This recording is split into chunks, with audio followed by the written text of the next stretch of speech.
Hi, my name is Hendrickson. I'm from PS84, and this is how to build a passive hydroponic system. So here's what you need. You need some water, a cut-up bottle, a 10.5 to 11-inch piece of rope, some clay pebbles, a nutrient capsule, and a plant with some visible roots. So you need a bottle that looks like this, with 2 pieces. You put from this to this, then take it, fill it with water. You add your nutrient capsule.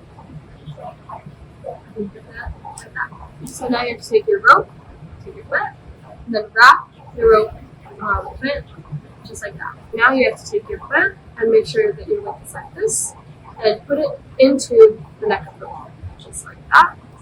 Then you take some of your clay pebbles and put them on here, like this, to prevent the rock wool from going out.